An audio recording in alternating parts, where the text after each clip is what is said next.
Hey,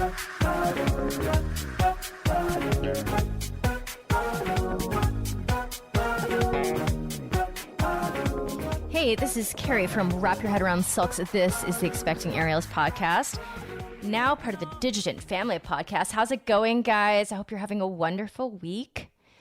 Before we get started, lots of stuff going on at Wrap Your Head Around Silks, where I have created all these products for you guys that will hopefully enrich your aerial practices.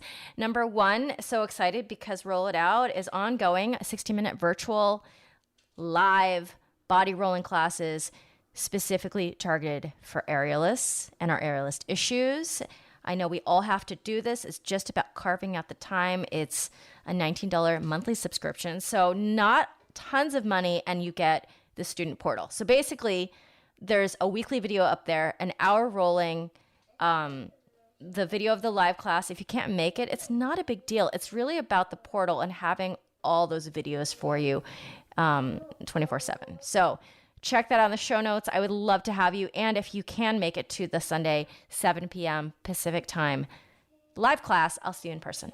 And then aerial rehab, meant to be the bridge between PT and your aerial class. I'm going to give you guys another chance at that, opening registration for that soon. All right, my friends.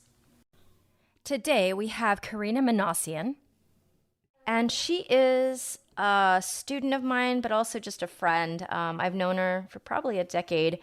I was teacher training to teach aerial, and her little Peanut, her little daughter, was in class, and she was a kid. Now she's an adult, and Karineh recently came back to my class, and she has been killing it in there. Are you a kid too? Yes, you are a kid. So we get into the topic of surviving toddlerhood. You and your partner surviving the toddlers, basically. And I asked Karineh to come on here because she is the voice of reason for me when I go to class. You know, she got through it with her husband, and they're on the other side of it. And sometimes you can't see the forest through the trees when you're in it with a toddler or more than one. So I am so grateful for you in my life, Karineh, and I'm grateful that you came and shared your wisdom on the podcast. All right, guys, let's get started. Okay, so this is the Expecting Aerialist. Karineh is an aerial hobbyist. She's an attorney. She's been doing aerial as long as I've been teaching, I believe, because when I first met her, we were at this small gym in Eagle Rock, California, and she would drop into class because her daughter was taking class. And how old was your daughter at that time? 10 years ago. No, 12 years ago. Something like that. Yeah, I started teaching about 12 years ago, and her daughter was a little bean back then, and she's a full adult now. I just saw you a picture with her, and you guys were all in your sexy miniskirts. You're looking pretty hot, Karineh. It's all the hard work, looking pretty sexy, Mama. And so we've known each other for a long time, and more recently, after the pandemic, Karineh started, coming to my class again, and she's just training. The other day, she did a double star for the first time in like 3 years. That was one of those things I used to love to do. And then, of course, pandemic happens. Training goes to hell. So thank you for getting me back there. Well, she just wasn't excited to do it. And classes would go by and she would just skip it. And then one day she's like, I think I want to do that. And she did it a couple times that day. It was fantastic. But the more relevant reason why I have Karineh on here, besides that she's checks all the boxes, she's a aerialist, she's a mama, badass, is because recently she has been the voice of reason for me.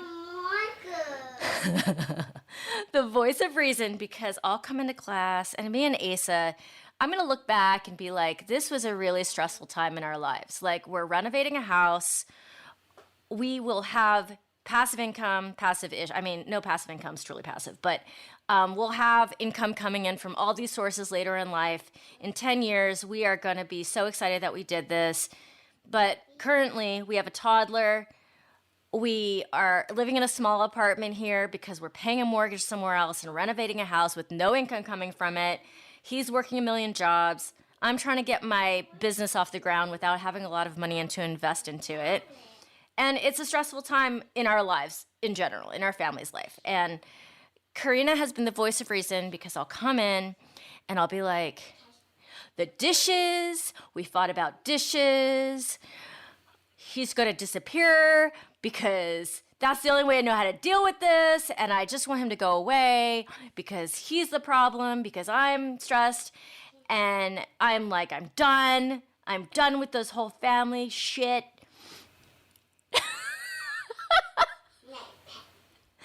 And Karineh is like, take a breath, slow down. And then after a couple weeks of that, she comes to me and she's like, do I need to worry about you if I don't come every week? Like, do I need to worry that you're just going to like rush off and get a divorce because you're mad about the dishes and vacuuming? Like you got to keep your eye on the prize, blah, blah, blah. So Karineh has been my voice of reason. And I wanted to ask her to come on today. I know, long intro. Come on today to talk about how to survive having kids with somebody. It's ironic you should ask me that, because not too long ago, I was in your shoes in exactly where you are. And it took a lot of work and a lot of effort on both our parts to make it here today, where I can look at my little grasshopper, meaning you, and give you some advice and help you. By the way, we're not that different in age. No, we're not. No. But I started a little bit before you. Oh yeah, a long time before me. So when was that, you know, the time of our lives that I'm characterizing? When was that for you guys? Same age as your daughter. It's all about the toddler. It's not about you. It's not about your age. It's not about the length of your relationship. It's the toddler. And that's one thing we learned was when we had two toddlers, you only have one. Toddlers have an amazing way of disrupting your relationship because they have a power play in motion that you have no idea is happening. Okay. The toddler all of a sudden wants to have a say in things that you don't realize the toddler needs to have a say in. Because of course you want to be the best parent. And the you here is the collective you, both you and your partner. You each think that my job as parent is to control this little creature, make sure that they don't get in trouble, make sure that they learn all the right things and do all the right things. Meanwhile, controlling my partner to make sure my partner does all the right things and doesn't overstep and do anything that I don't agree with. And that's where the power struggle begins.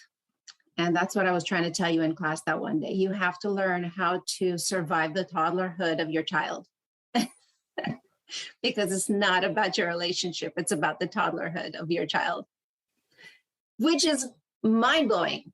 Because as a parent, you start to realize, how is being a parent disrupting me so much when it's like the thing that I love the most in my life right now, right? Right. And then the guilt comes in because you realize this is one of the hardest things I've ever done in my life. I mean, I can, you know, you at your age, you've accomplished amazing things. You've, you know, toured with stars and you can go up 50 feet in the air and not be scared, right? And I'm sure your partner's done some amazing things, which I don't know the details of. But then along comes this little being and makes you scared, makes you both anxious, and makes you fight each other over stupid things, right? Like the dishes. So you have to learn that when the toddler is asking for independence, it's okay.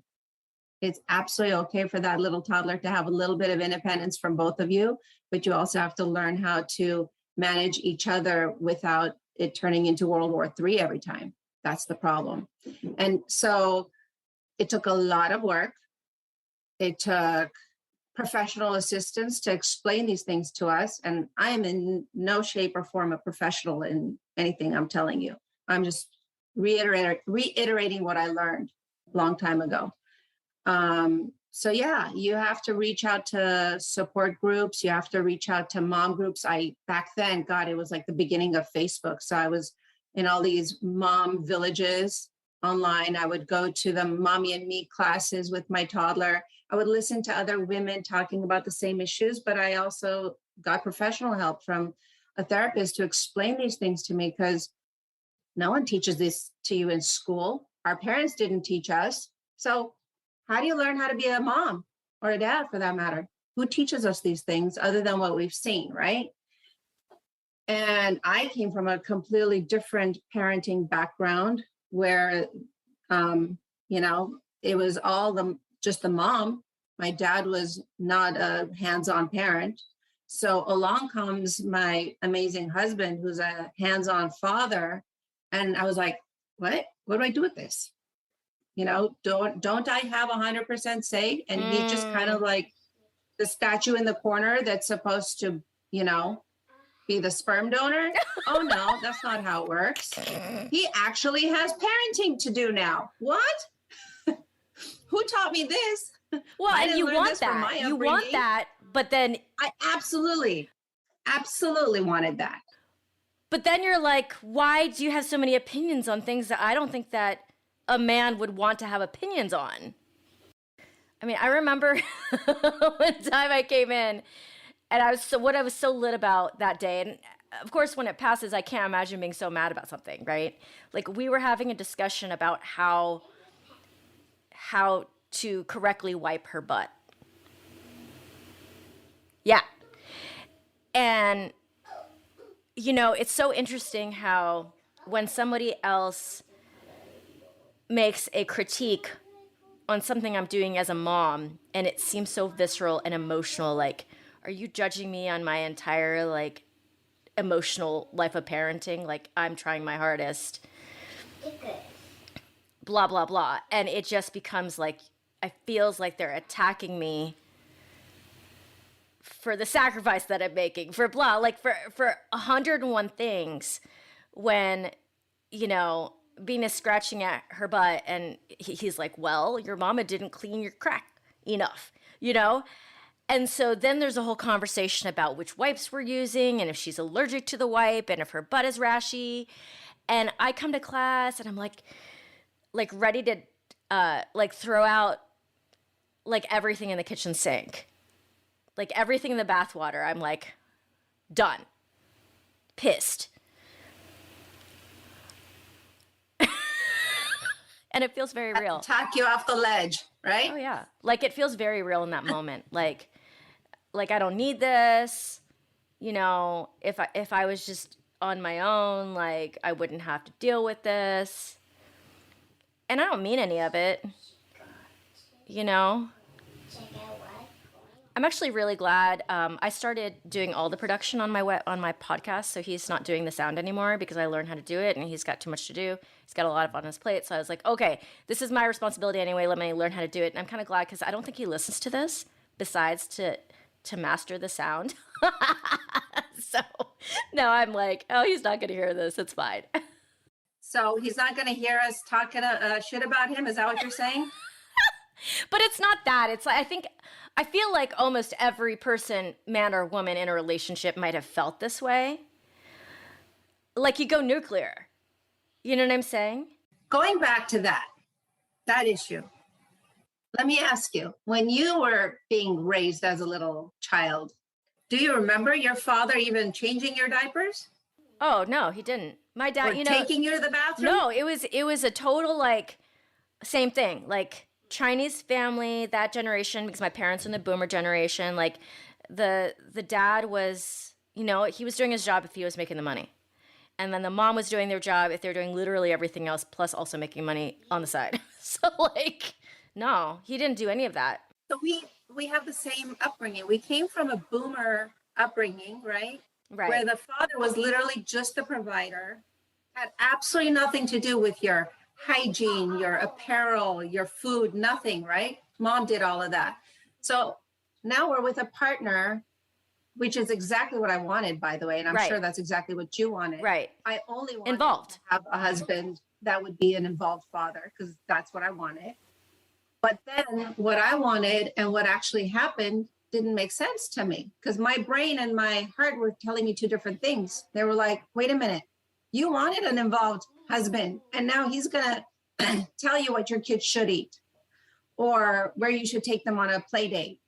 All of these details that our moms didn't have to deal with, right? Right. So it's a learning curve. And it's, I think my biggest advice to you and anyone else in your shoes would be to approach it the same way you actually approach silks.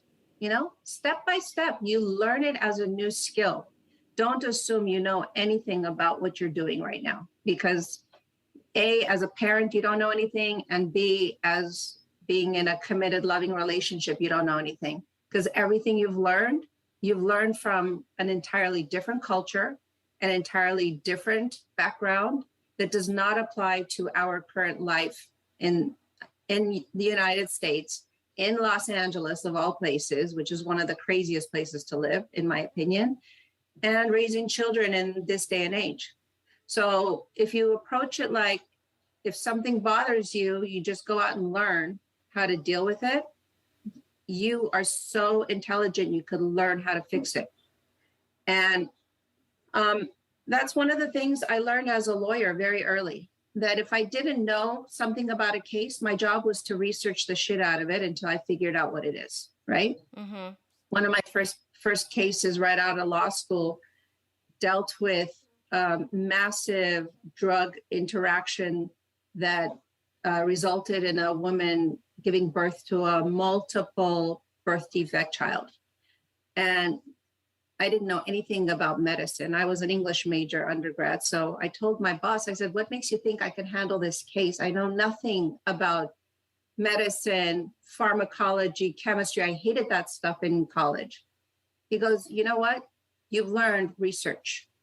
As a lawyer, one of the skills you've learned is how to research everything and anything. So he said, you're going to go and you're going to ask the best experts in the field everything you need to know.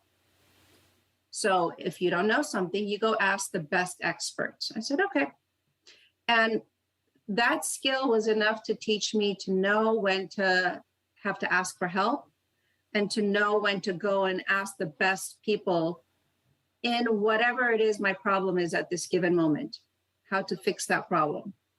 And I think the biggest challenge as a parent, a new parent, is admitting that that you need help, because it's so natural, right? It is it's a God-given right that we give birth to a child. We should know how to take care of it, right?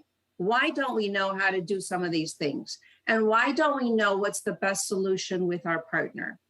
And it's weird, but that's how it is. You just have to accept that you just have to ask for help. And it's okay. Like if I'm stuck in a double star wrap, I'm going to ask you. I'm not just going to go, right? Same thing. Yeah. Right? I mean, imagine all these women out there, and we know a lot of women who have toddlers right now because all of the aerial teachers around us have toddlers. Like, how do we turn the volume down and the temperature down on some of these, like, kind of silly arguments with our partner? For example, another thing that comes up between me and Asa is, like, what she's exposed to on TV, because what ends up happening, and it is selfish on both of our parts, but, like, when he's watching something really, like, graphic and violent on TV, and she's just sitting there watching it, and I'm not watching it with him, I'm just like, why is she listening to this? And of course, she's on a device anyway. She's watching her Bluey. But when I do it, I do the same thing. Like, I really want to watch the thing. And so we both end up doing it, but we have a problem when the other person does it because we're not attached to whatever we're watching. You know what I'm saying? So, like, how does one take the temperature down on these conversations? I'm trying to remember. Because we were in the same shoes, living in small quarters. Yeah. With the family room, with the TV in there. And of course, you want to have your time together. You don't want one of you go to the other room so the other one can watch a show. Yeah. And you feel like you're going to prison because the other person wants the TV, right? Yeah. It's a challenge, isn't it? I think one of the things we did is we just started watching things after the kids went to bed. And we had to come to terms with the fact that our responsibility is to the kids. Yeah. And once if the kid is around, those things have to be off limits for both of you. Because it's it has to be fair. So you can't say, well, you go to the other room and let me watch my graphic, X-rated show for the next 2 hours. Yeah. Game of Thrones. This is the worst. Game of Thrones is the hardest. The worst. You can't. Like, there's not just language. There's not just nudity. There's not just sex. And I'm like, everybody's like, oh, have you watched the new Game of Thrones? I haven't. Of course I haven't. Like, when am I going to do that? I have started, like, I watched, what did I watch? I watched Cocaine Bear. By the way, have you seen Cocaine Bear? No. Are you bothered by violence on the screen? Absolutely not. Absolutely not. It's really funny, actually. No. I mean, the bear ingests cocaine and then gets high and then starts killing everybody in the park. It's hilarious. And I just start watching on my earbuds on my laptop. So I mean, thank God for that, because had it been 10 years ago, you really had to be in jail, because maybe you don't have streaming services on your computer. So at least we have that. I guess that is the solution. Like, just start finding different ways to do things in a private way so that they are not exposed. At least they're hearing. I was watching Breaking Bad, and before I realized how like terrible that show is for anybody who's an adolescent, like, it's an amazing show. But have you watched Breaking Bad? Oh, no, just bits and pieces. Okay. I know. I mean, you can't watch that stuff in front of your child. Like, it's terrible. And you know what the worst part of this realization is that you're coming to, this epiphany you're having, that this limitation is going to happen until approximately the age of 16, 17 for your child. Until such time as you can sit in front of the TV with your kid and watch something crazy, right? Yeah. So you have 14 years left of this, and if you have another child, you reset the clock. Listen, not happening. No, I get it. Huh? I just turned 46 yesterday. Okay. So not gonna play that DNA lottery. But happy birthday. Thanks. I mean, I'm very happy to have gotten this far, and I have my bean, which is all I need. Well, I need a lot of things, but that's all I really wanted in my life, was to have my bean in the last 10 years. So that epiphany is kind of like a second wave of the epiphany of when I first had her. Like, oh, I can't go places. I've definitely settled into that now. Like, it's taken 3 years plus a pandemic. And I was lucky because there was a pandemic, so everybody had to shift. Like, I can't go places anymore. I can't just be free and go to a bar and have a drink with my friends. For 2 years, that was the game. 2.5 years. I know. Why can't you do that now? Why can't you go places No, now? I can, but it's like right when she was born, it was just like that freedom of like not having to get a sitter, not like, just like taking my purse, jumping in an Uber, and not having a care in the world. That shift that I had to make. Because you were younger when you had your first. How old were you when she was born? Yeah, I was 30. You were 30. Okay, so you had still like lived, like, it's not like you were 21, like you had lived like a life before that. So for me, I was 41 when I got pregnant. I was so used to the enormous amount of freedom I had. Oh, yeah. Enormous amount. Like, the only thing that would have given me more freedom was if I had more money.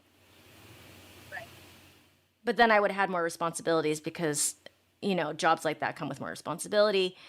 So now, the waves of freedom are like, the waves of, okay, I have this limitation in my life because I wanted a bean. And it is very humbling every time you realize that. You know what I'm saying? It's not only humbling, but it's okay to admit that it's also a little bit upsetting. And that's the part as a mom that creates the guilt. When you get upset at the fact that your motherhood is limiting you, that creates guilt. And you don't want to admit that. And I certainly never admitted that when I had younger children, because I never wanted to admit that I felt held back by my children. But unless you have resources and help and a way of having an outlet, you're going to constantly have that guilt.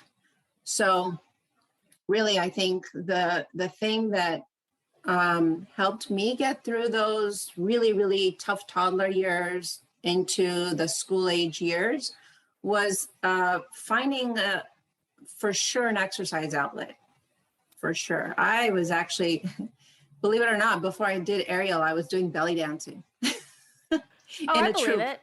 Oh, in a troupe. Dance troupe, which it was also just a hobby. It was not a professional endeavor by any means. Same as the way I do aerial, just a hobby.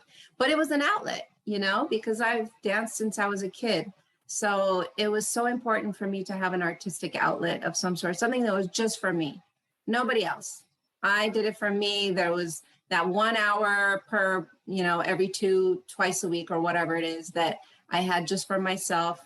And it was a very adult thing. It had no children involved. And that is so important. And I know all you do is teach and work. So I'm asking you, do you have anything that you do just for yourself on a weekly basis? Oh, no, not right now. You have to do it. Yeah, I mean, it would be. The more exercise version is hot yoga, because that is not for work at all. I'm not certified. I'm not trying to teach it. I just go and have the time for myself. And then the other more recreational things, my favorite thing to do is like go to a movie by myself. You have to schedule those. You have to schedule those things, and you have to do them. And you have to make sure your partner does the same for himself. Well, you know what makes me feel guilty? Huh? Is that he'll totally allow me to do it, but he won't do it himself. That's okay. He will learn from you. My husband was the same way.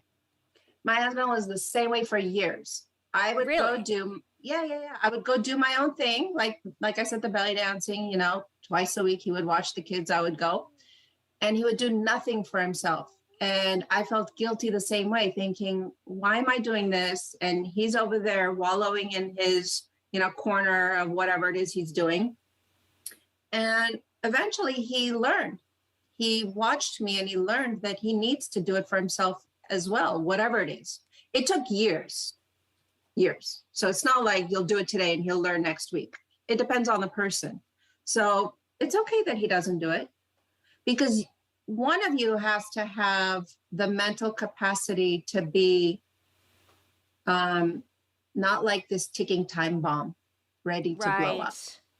Right. If both of you are so wound tight that you're about to explode, that's a recipe for disaster. So take my advice, and it's okay if he's not going and doing his own thing. You go do your thing so you could have the mental clarity for your child. And it's like the big fat Greek wedding, the woman is the neck.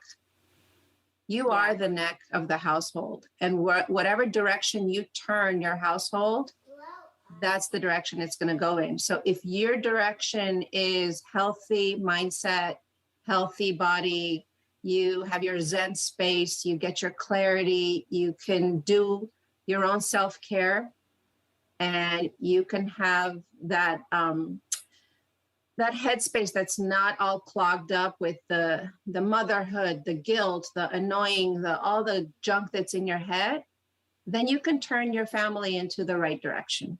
That's really what I believe in. Oh my God, you're so wise. Like, it is incredible. Like, every time I talk to you, I feel way better about my life. No, so Karineh, when I do, it's not that he never does it. Like, yesterday he went for a run. So it's not like he never does it, but it's either he goes and does like a full-on exercise, but he won't do anything recreational, right, for himself. And so when I do, and I don't lie about it, I'm like, I'm going to go see Super Mario Brothers because I want to stuff popcorn in my face and have 80s nostalgia and turn off my brain and my phone for 2 hours. And I won't lie, I'll go. But in my mind is feeling like all he does He's a workaholic. He's a perfectionist. I know you told me that your husband is very similar. And I feel like, look at him working his ass off, and I'm going to see fucking Super Mario Brothers. Finding where you're going as just a recreational, stupid time when you need to define But it it's not as stupid, is your point. It's not. But the thing is, you're taking me time. The me time that you need to recharge to come back and be a better mother and a better spouse. That's so important. So important. I can't stress how important that is. And I mean, even if it's just going to get your nails done, if that's your thing, he has to allow that. Maybe for him, his me time is going to take his car to the car wash, but he's not telling you that. You know what I mean? He's not translating it into words. So I'm sure he has whatever things he does that make him feel better, because there's no one that, is a complete robot. Right. You just have to figure out what it is that he might be doing it for 5 minutes as opposed to an hour. Right. Right? Yeah. So that's like he goes to a Guitar Center to get new equipment once in a while, and he doesn't frame it like that. He's like got a gig, he needs to get his new sticks, he broke his sticks. But for me, going to a dance clothing shop is like catharsis. You know what I'm saying? Like, I look at all the new point shoes, I smell the leather on the ballet shoes, and I like look at all the leotards. Like, it makes me feel emotionally good inside. And so you're right, he might be doing that at Guitar Center. He might not be. And not necessarily framing it that way. And so therefore I'm framing whatever gives me those feelings, like, he doesn't get this, but I'm taking it. And now I feel this weird underlying guilt that I can't even put my finger on, that I can't even, that I don't even want to talk about, and honestly, Karineh, this time of our lives, there are days where I'm like, I can't see the forest through the trees because it feels so tight. Everything feels tight. Our finances feel tight. Like, we make money, but then all of it's gone. But you're making good choices. You're making very sound investing choices, which is fantastic for your future. And you will see it one day, maybe not now, but you will see it. And you know that.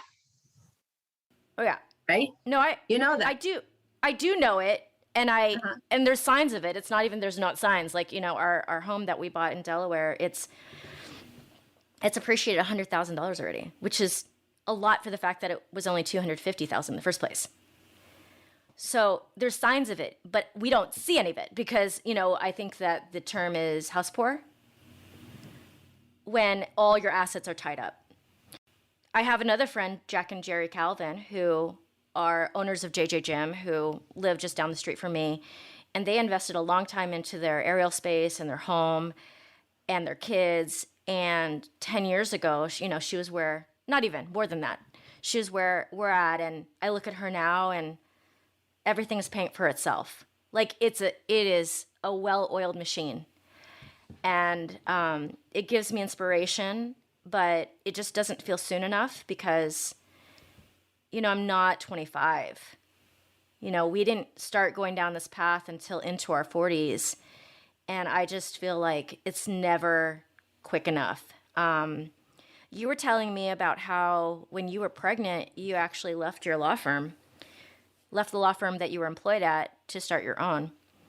Because I was like, Karineh, this time of my life, you're like, I know, I went through it. And then you told me that short story while we were warming up for class where all my students were warming up and I was just sitting on the floor whining on my yoga mat. It's okay. That happens. That's scary. Yeah. That's okay. Don't apologize. Can you tell that story to the listeners? Because I feel like it really helped me, actually. Oh, my God. It was one of the hardest things I went through in my life because, I had this vision of becoming a lawyer, and I thought I was going to be a big time, like kick-ass, working in a big law firm, trial attorney. And my dream was to be in a space where I could one day become partner. of a maybe, 100-person law firm.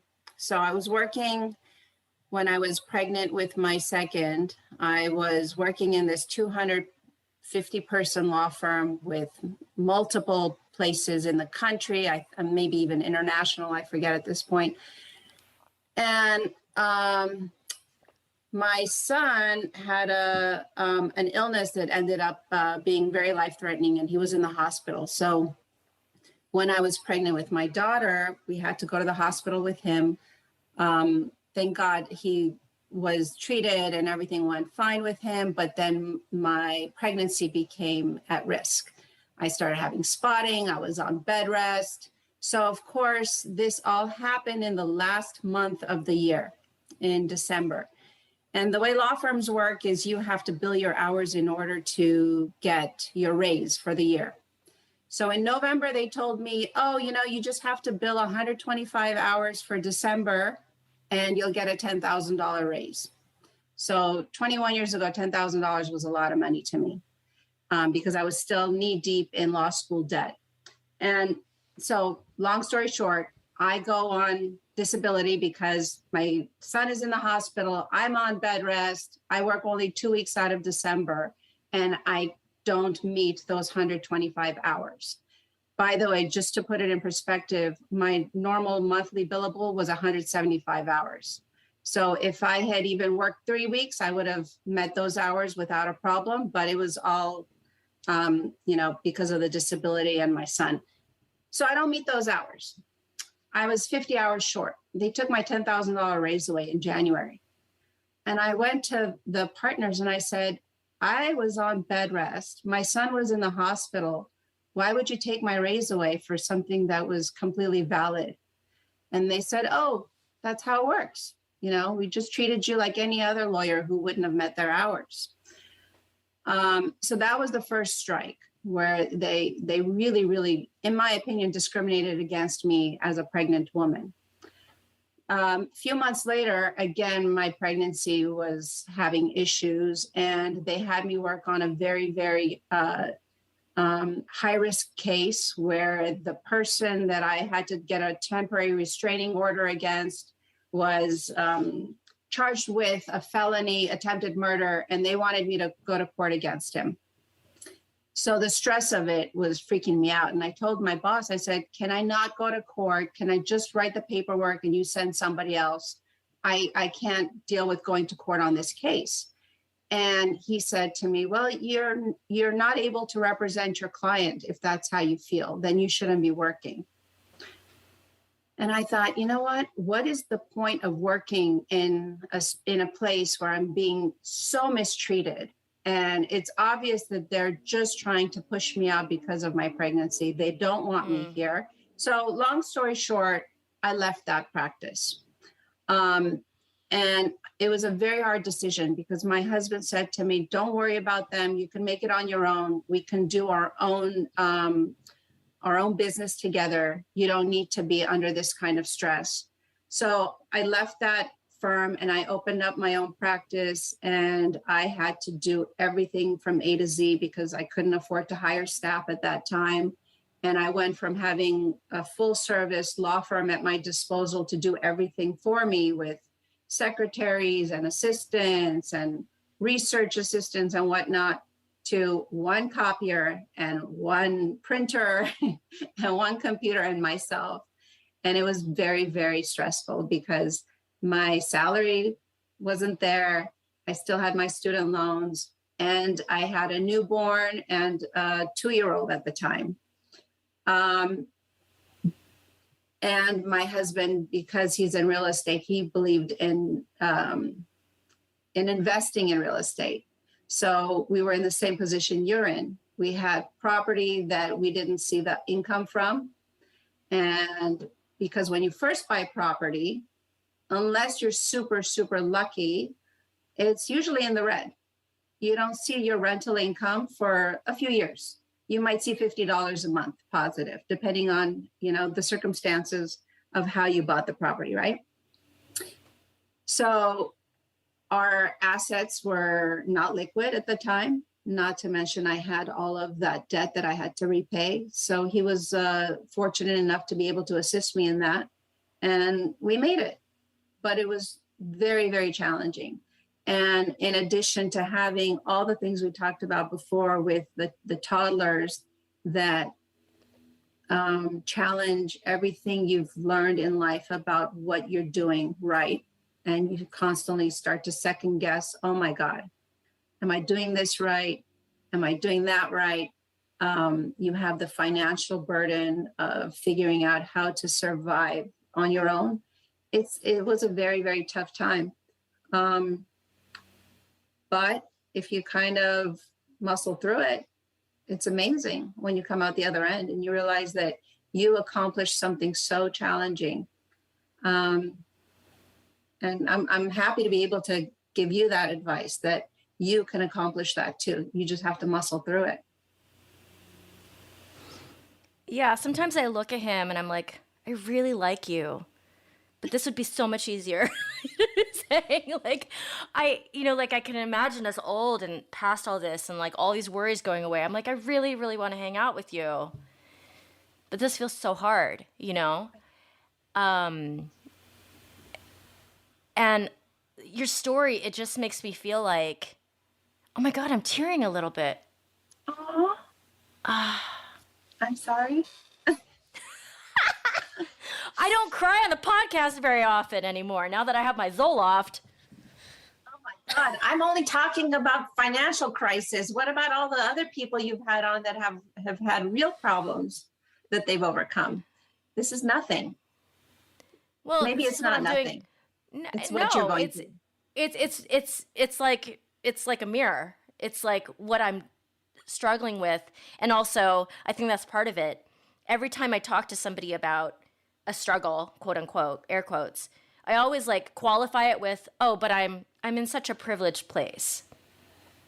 But that doesn't really give value to whatever emotions that you're feeling at the moment. To always qualify it with, but I'm so privileged.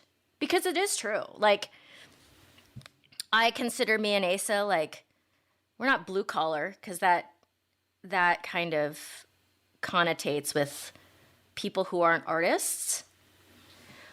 But we are working class in the same way that, like, we're check to check. I'm check to check currently because we have all these things going on that are for the future.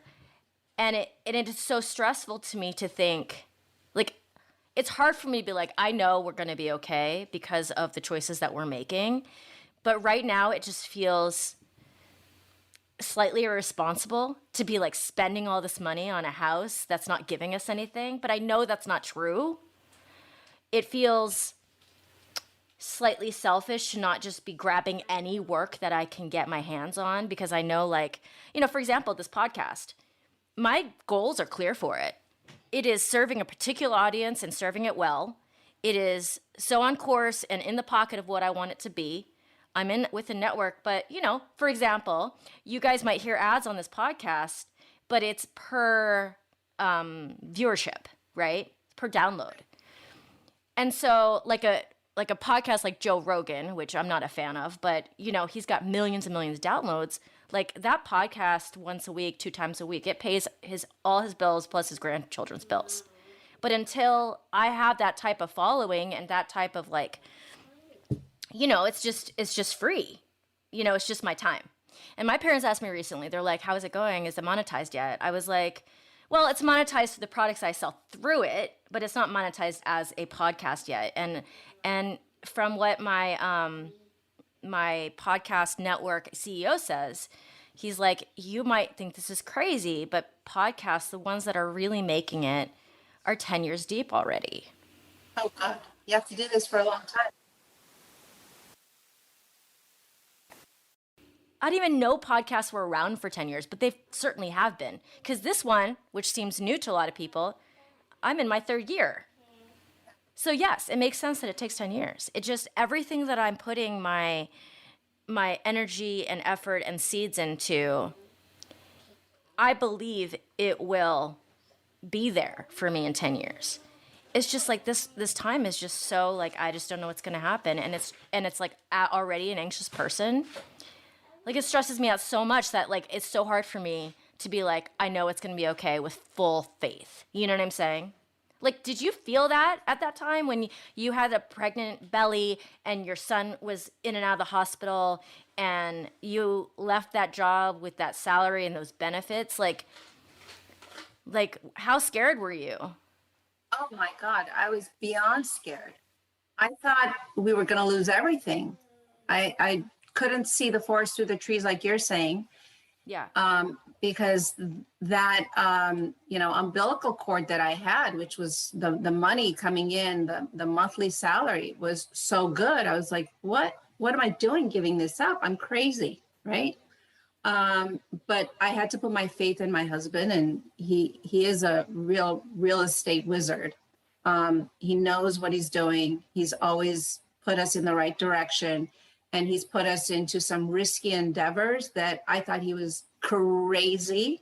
Really? Crazy. And I was like, for example, like I'm so into it. Oh like, my for example. God. Okay, so this is the one. My 2005, my son was 5 years old. And he opens escrow to buy an apartment building. And on day 5 of escrow, the building caught on fire. And I'm like, oh, okay, you can get your money back, right? You can cancel escrow. He says, I'm not canceling escrow. Are you crazy? I go, are you crazy? What? I go, you now have a burnt down building with no income coming in. You're going to buy this? He says, you bet your bottom I'm going to buy this. Wait, for a different price? A little bit of a reduction. He figured out, I mean, I'm telling you, he is a real estate genius. Okay, but what was his thought process there? Long story short, get the money from the insurance and rebuild it. Okay. And then, get the income. But yeah, that process, that time, that energy, all of the effort it took to do that, there was, 2 years of downtime. Yeah. Where there was no income. And it wouldn't have been had there not been a fire, right? It would have been shorter. Right. So my point is, crazy things that I've had to put my faith in him, and he's pulled us through. So I was really fortunate to have a life partner that was able to support me in making the very, very difficult decision I had to make to leave the firm I was working at, which was such a toxic environment. And I was so much better off after leaving it. And, one thing I think in retrospect, having done a lot of thinking and soul searching, as an aerialist specifically, I think one character trait that we all share is that we love living on the edge, right? It is not hot yoga, right? It's doing some crazy shit with your time. So what is it that makes us all like to be so extreme? What is it all that we all have in common? That rush, that adrenaline rush that you feel when you're dropping, that, and you've seen students like newbies, they're like, oh, I'm scared to drop. And then they drop and they're like, oh my God, that was so good. Right. So it's like short little spurts of roller coaster rides. That is a tough personality trait to wrangle for ourselves. I've come to that conclusion because you, me, all of us, we have that constant need for constant thrill, right? And we feed that with our sport. And then what does that do when that animal isn't being fed? What does that do to your brain? Your brain goes, I need some crazy excitement in my life. Okay, let me go pick a fight with my partner.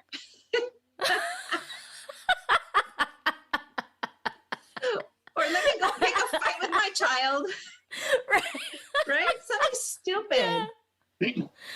You got to feed that animal.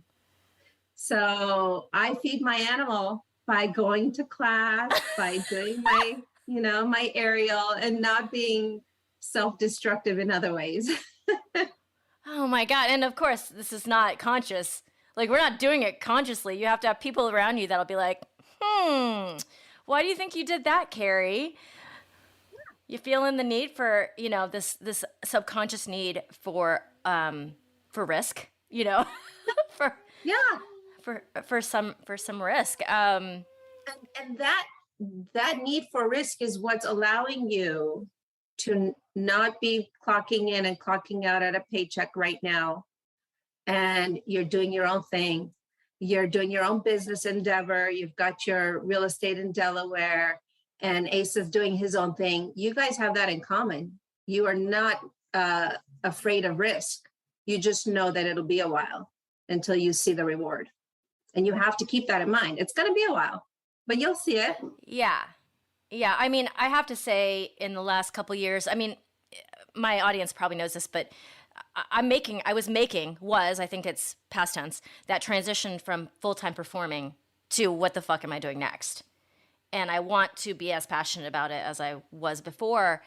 And that transition in my mind was quicker and easier than it is. Somehow.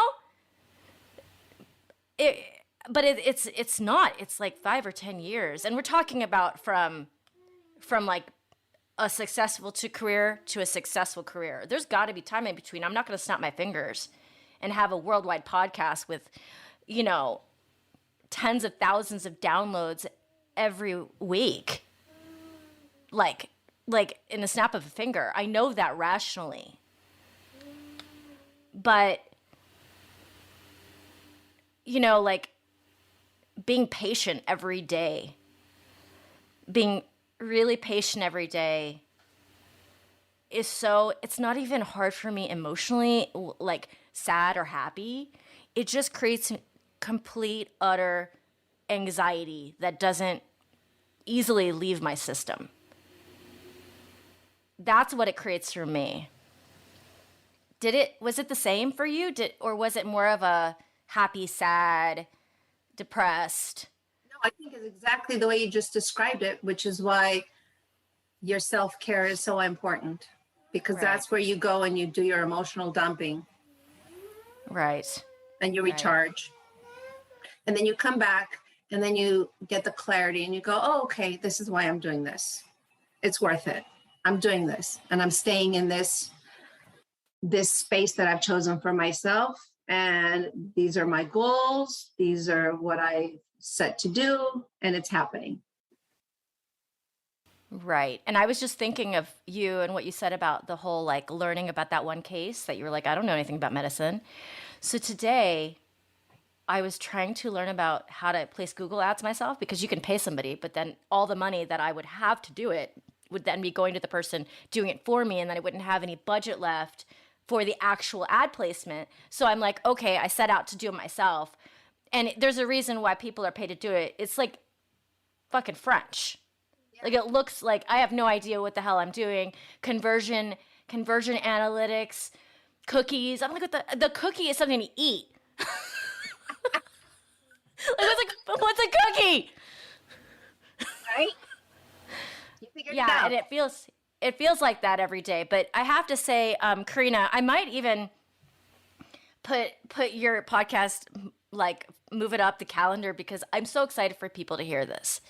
Because I feel like this whole idea of being mom and doing what we do, and no mom out there is just like one dimensional. You have your Ariel, you have your kids, but then you have your career and whatever you do with your time, and it is so complex.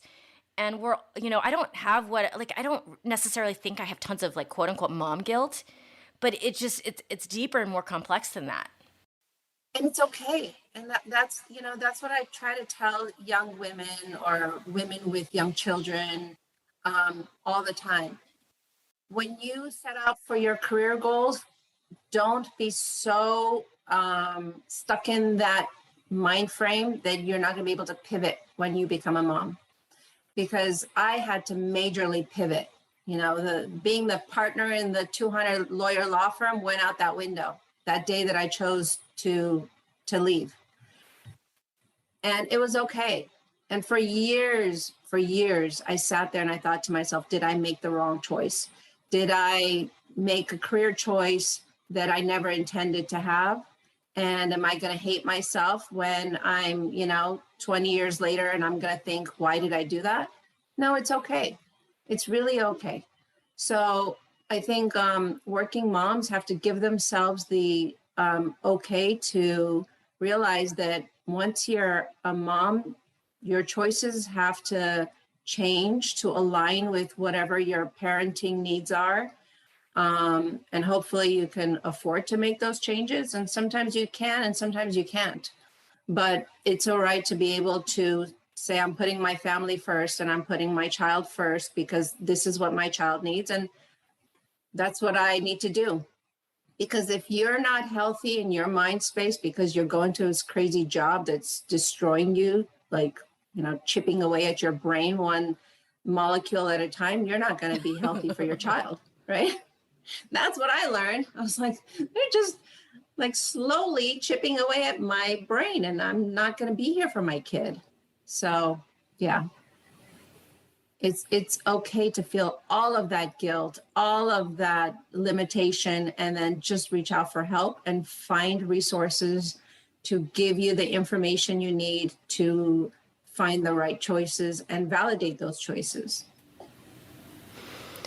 Karineh, I appreciate you coming on, but more so I appreciate that you're in my life because, yeah, I mean, this community that we have here, and I'm talking about professionals and hobbyists and everybody that is connected through this community we have. It is, I mean, it's my lifeline because it's who I connect with the most and who's able to like really,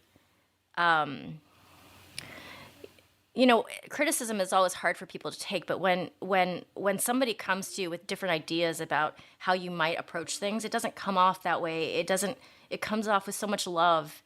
And that type, your way of talking to me enables me to actually absorb it.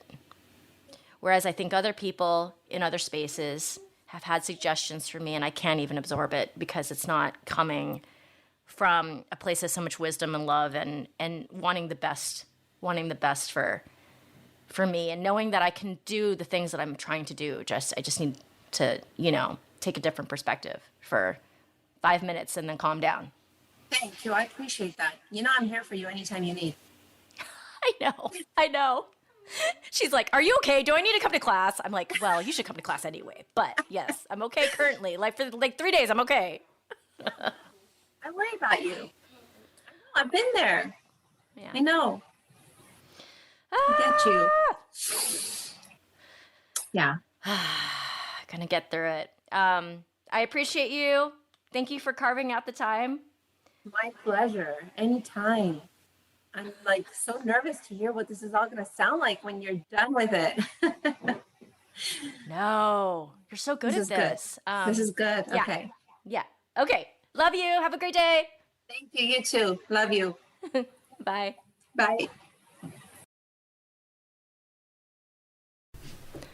Karineh, you are just wise beyond your years. And I appreciate you. And I appreciate you coming to talk to this community because a lot of the ladies here are in the weeds and we really can't see the forest through the trees. So I appreciate you so much.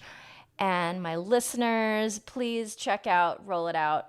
It's not so sexy to sign up for a rolling class, but the benefits far, far, far outweigh any of the funness that other activities bring. So, and we have fun together. We have so much fun together. So please join me for that.